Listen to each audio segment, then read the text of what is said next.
Monsieur le Président, merci. Madame la Ministre, Monsieur le rapporteur, c'est vrai qu'il faut se réjouir que ce texte-là arrive ce matin et que nous nous engagions résolument vers une simplification des mécanismes qui permettent la coopération. Pour ma part, et je le dis très rapidement de telle sorte que je lève toute ambiguïté, j'avais déposé un amendement que, bien entendu, je retire pour une double raison.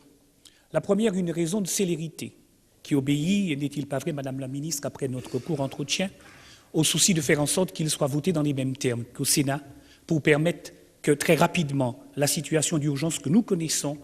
puisse mettre terme à tous les contentieux qui sont nés. Et puis l'autre raison, c'est parce que, et vous me l'avez dit, Madame la Ministre, avec à la fois la technicité particulière que vous avez sur chacun de vos dossiers, le terme même de coopération peut parfaitement satisfaire le souci qui était le mien. Parce que c'est vrai que, même si je partage ce que j'ai entendu de manière très globale, le propos du premier intervenant à la tribune, s'agissant uniquement des bienfaits de la position française de par le monde, peut des fois prêter à débat. Prêter à débat pourquoi? Parce que dans la région dans laquelle je vis, quand je vous aurais rappelé que pour l'ensemble des régions ultramarines, nous sommes dispersés sur 18 fuseaux horaires et que nous avons à la fois l'océan Indien, l'océan Atlantique et l'océan Pacifique, vous comprendrez bien que, ancrés dans nos zones au plus près des réalités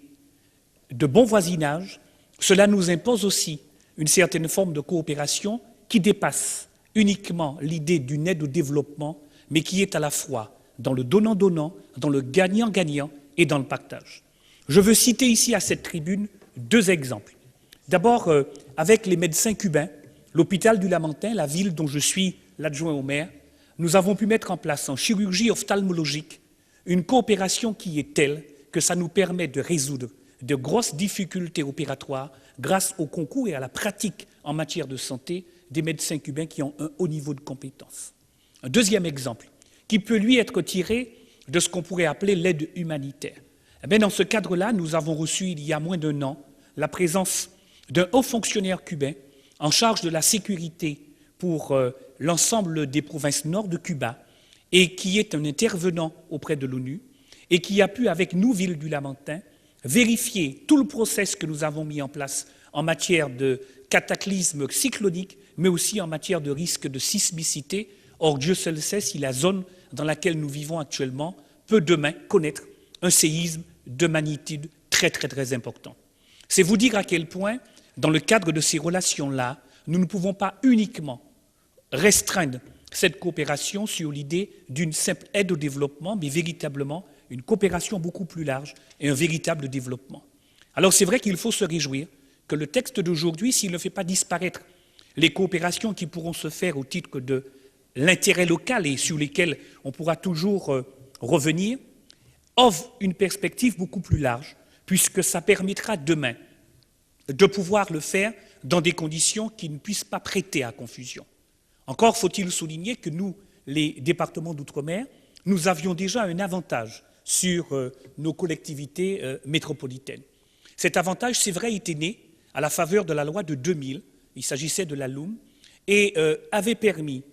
dans l'écriture première, d'abord aux présidents des exécutifs généraux et régionaux de signer des conventions avec les États. Cette partie-là a été censurée par le Conseil constitutionnel car on estimait qu'elle remettait en cause notre Constitution et notamment des prérogatives qui appartiennent essentiellement au président de la République, mais avait quand même laissé subsister une autre possibilité, celle qui faisait que les exécutifs locaux, quand ils signaient, agissaient pour le compte et qualité de représentants de l'État.